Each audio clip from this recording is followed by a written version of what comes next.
नमस्कार मित्रों, आपका स्वागत है आपके अपने चैनल सुनो हिंदी साहित्य में।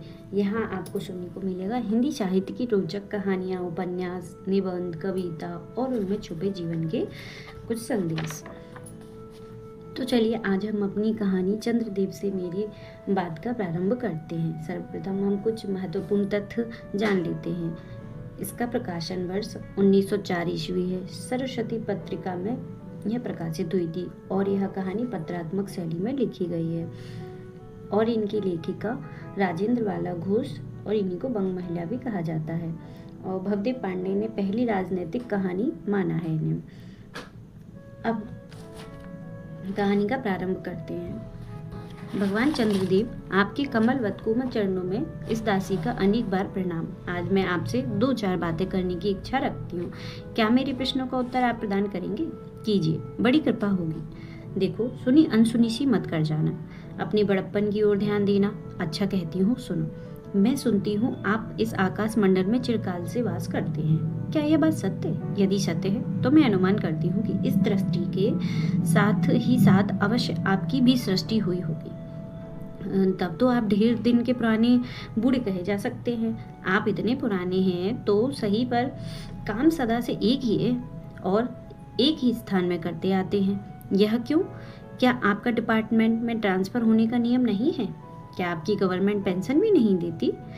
बड़े खेद की बात है। यदि आप हमारी न्यायशील गवर्नमेंट के किसी विभाग में सर्विस करते होते तो अब तक आपकी बहुत कुछ पदोन्नति हो गई होती और ऐसी पोस्ट पर रहकर भारत के कितने ही सुरमय नगर, पर्वत, जंगल और झाड़ियां भी भ्रमण करते। अंत में इस वृद्ध अवस्था में पेंशन प्राप्त कर काशी ऐसे पुनीत और शांति धाम में बैठकर हरि नाम स्मरण करके अपना परलोक बनाते। यह बड़ी भारी भूल हुई। भगवान चंद्रदेव, क्षमा कीजिए, क्षमा कीजिए। आप तो अमर हैं, आपको मृत्यु कहाँ, तब परलोक बनना कैसा? ओहो, देवता भी अपनी जाति के कैसे पक्षपाती होते हैं। देखो ना, चंद्रदेव को अमृत देकर उन्होंने अमर कर दिया। तब यदि मनुष्य होकर हमारे अंग्रेज अपनी जाति वालों का पक्षपात करें तो आश्चर्य ही क्या है। अच्छा, यदि आपको अंग्रेज जाति की सेवा करना स्वीकार हो तो एक एप्लीकेशन हमारे आधुनिक भारत प्रभु लॉर्ड कर्जन के पास भेज देवें। आशा है कि वे आपको आदर पूर्वक अवश्य आह्वान करेंगे, क्योंकि आप अधम भारतवासियों के भांति कृष्णांग तो नहीं है ही नहीं, जो आपको अच्छी नौकरी देने में उनकी गौरांग जाति कुपित हो उठेगी। और फिर आप तो एक सुयोग्य, कार्यदक्ष, परिश्रमी, बहुदर्शी, कार्यकुशल और सरल स्वभाव महात्मा हैं। मैं विश्वास करती हूँ कि जब लॉर्ड कर्जन हमारे भारत के स्थायी भाग्य विधाता बनकर आवेंगे तब आपको किसी कमीशन का मेंबर नहीं तो किसी मिशन में भर्ती करके वे अवश्य ही भेज देंगे, क्योंकि उनको कमीशन और मिशन दोनों ही अत्यंत प्रिय है।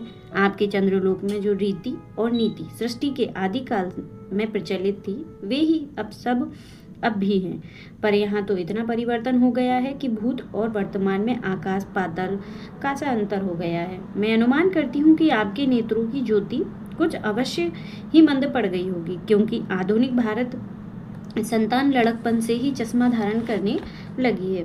इस कारण आप हमारे दीनहीन क्षीण प्रभ भारत को उतनी दूर से भली भांति न देख सकते होंगे। अतएव आपसे सादर कहती हूँ कि एक बार कृपा करके भारत को देख तो जाइए। यद्यपि इस बात को जानती हूँ कि आपको इतना अवकाश कहाँ, पर 8वें दिन नहीं तो महीने में 1 दिन अर्थात अमावस्या को तो आपको हॉलीडे अवश्य ही रहता होगा। यदि आप उस दिन चाहें तो भारत भ्रमण कर जा सकते हैं। इस भ्रमण में आपको कितने ही नूतन दृश्य देखने को मिलेंगे, जिसे सहसा देखकर आपकी बुद्धि जरूर चकरा जाएगी। यदि आपसे सारे हिंदुस्तान का भ्रमण शीघ्रता के कारण न हो सके तो केवल राजधानी कलकत्ता को देख लेना तो अवश्य ही उचित है। वहाँ के कल कारखानों को देखकर आपको यह अवश्य ही कहना पड़ेगा कि यहाँ के कारीगर तो विश्वकर्मा के भी लड़क दादा निकले। यही क्यों, आपकी प्रिय सहयोगिनी दामिनी, जो मेघों पर आरोहण करके आनंद से अटखेलियां किया करती है, वह बेचारी भी यहाँ मनुष्य के हाथों का खिलौना हो रही है। भगवान निशानाथ, जिस समय आप अपनी निर्मल चंद्रिका को बटोर मेघमाला अथवा पर्वतों की ओट से सिंधु के गोद में जा सकते हैं, उस समय यही नीरद वासनी विश्व मोहिनी सौदामिनी अपनी उज्जवल मूर्ति से आलोक प्रदान कर रात को दिन बना देती है। आपके देवलोक में जितने देवता हैं उनके वाहन भी उतने हैं, किसी का गज, किसी का हंस, किसी का बैल, किसी का चूहा इत्यादि। पर यहाँ तो सारा बोझ आपकी चपला और अग्निदेव माथे मढ़ा गया है। क्या ब्राह्मण, क्या क्षत्रिय, क्या वैश्य, क्या शूद्र, क्या चांडाल, सभी के रथों का वाहन वही हो रही है। हमारे श्वेतांग महाप्रभु गढ़ को जहाँ पर कुछ कठिनाइयों का सामना आ पड़े, झट उन्होंने इलेक्ट्रिसिटी को लापटका। बस कठिन से कठिन कार्य सहज में संपादन कर लेते हैं। और हमारे यहाँ के उच्च शिक्षा प्राप्त युवक काट के पुतलों की भांति मुंह ताकते रह जाते हैं। जिस व्योमावासिनी विद्युत देवी को स्पर्श तक करने का किसी व्यक्ति का साहस नहीं हो सकता, वही आज पराए घर में आश्रिता नारियों की भांति ऐसे दबाव में पड़ी है कि वह चूक कर तक नहीं कर सकती। क्या करे?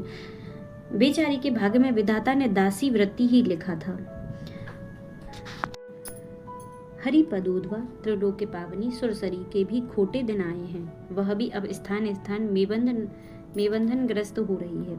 उसके वक्ष स्थल पर जहाँ तहाँ मोटे बृहदाकार खम्भ गाड़ दिए गए हैं। कलकत्ता आदि को देखकर आपके देवराज सुरेंद्र भी कहेंगे कि हमारी अमरावती तो इसके आगे नीर फीकी सी जान पड़ती है। वहाँ ईडन गार्डन तो पारिजात शोभित नंदन कानन को भी मात दे रहा है। वहाँ के विश्वविद्यालय के विश्वश्रेष्ठ पंडितों की विश्वव्याधिनी विद्या को देखकर वीणा पाणी सरस्वती देवी भी कहने लग जाएंगी कि निसंदेह इन विद्या दिग्गजों का विद्या चमत्कारिणी है।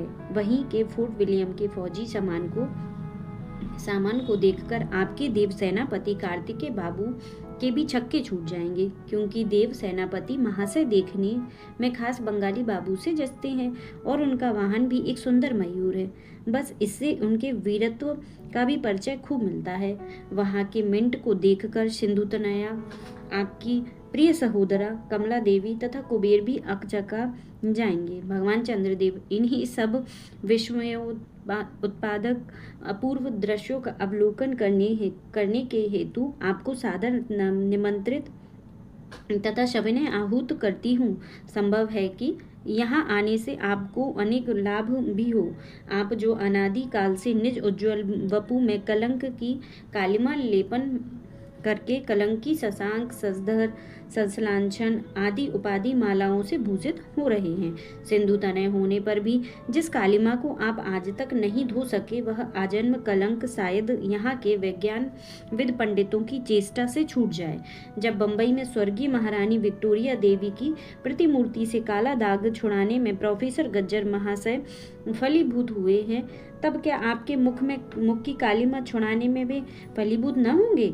शायद आप पर यह बात भी अभी तक विदित नहीं हुई कि आप और आपके स्वामी सूर्य भगवान पर जब हमारे भूमंडल की छाया पड़ती है, तभी आप लोगों पर ग्रहण लगता है। पर आपका तो अब तक वही पुराना विश्वास बना हुआ है कि जब कुटिल ग्रह राहु आपको निकल जाता है तभी ग्रहण होता है।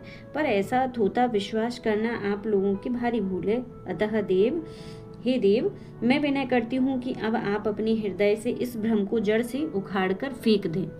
अब भारत ने न तो आपके और न आपके स्वामी भुवन भास्कर सूर्य महाशय के वंशधरों का साम्राज्य है, और न अब भारत की वह सस्य श्यामला स्वर्ण प्रसूता मूर्ति ही है। अब तो आप लोगों के अज्ञात एक अन्य द्वीपवासी परम शक्तिमान गौरांग महाप्रभु इस सुविशाल भारतवर्ष का राज्य वैभव भोग रहे हैं। अब तक मैंने जिन बातों का वर्णन आपसे स्थूल रूप में किया, वह सब इन्हीं विद्या विशारद गौरांग प्रभुओं के कृपा कटाक्ष का परिणाम है। यूँ तो यहाँ प्रतिवर्ष पदवी दान के समय कितने ही राज्यविहीन राजाओं की सृष्टि हुआ करती है, पर आपके वंशधरों में जो 2-4 राजा महाराज नाम मात्र के हैं, वे काट के पुतलों की भांति जैसे उन्हें रक्षक नचाते हैं वैसे ही वे नाचते हैं। वे इतनी भी जानकारी नहीं रखते कि उनके राज्य में क्या हो रहा है, उनकी प्रजा दुखी है या सुखी है। यदि आप कभी भारत भ्रमण करने आए तो अपनी फैमिली डॉक्टर धन्वंतरी महाशय को और देवताओं के चीफ जस्टिस चित्रगुप्त जी को साथ अवश्य लेते आए। आशा है कि धन्वंतरी महाशय यहाँ के डॉक्टरों के सन्निकट चिकित्सा संबंधी बहुत कुछ शिक्षा लाभ कर सकेंगे। यदि प्लेग महाराज आपके चंद्रलोक या देवलोक में घुस पड़े तो वहां से उनको निकालना कुछ सहज बात न होगी। यही जब चिकित्सा शास्त्र के बड़े बड़े पारदर्शी उन पर विजय नहीं पा सकते, तब वहां आपके देवलोक में बूटियों के प्रयोग से क्या होगा। यहाँ के इंडियन पीनल कोड की धाराओं को देखकर चित्रगुप्त जी महाराज अपने यहाँ की दंड विधि को बहुत कुछ सुधार सकते हैं, और यदि बोझ ना हो तो यहाँ से वे 2-4 टाइपराइटर भी खरीद ले जाएं। जब प्लेग महाराज के अपार अनुग्रह से उनके ऑफिस में कार्य की अधिकता होवे, तब उनसे उनकी राइटर्स बिल्डिंग के राइटर्स के काम में बहुत ही सुविधा और सहायता पहुंचेगी। वे लोग 2 दिन का काम 2 घंटे में कर डालेंगे। अच्छा, अब मैं आपसे विदा होती हूँ। मैंने तो आपसे इतनी बातें कही, पर खेद है आपने उनके अनुकूल या प्रतिकूल एक बात का भी उत्तर नहीं दिया, परंतु आपके इस मौनावलंब को मैं स्वीकार का सूचक समझती हूँ। अच्छा, तो मेरी प्रार्थना को कबूल करके एक दफा यहाँ आइएगा जरूर। एक बंग महिला। धन्यवाद।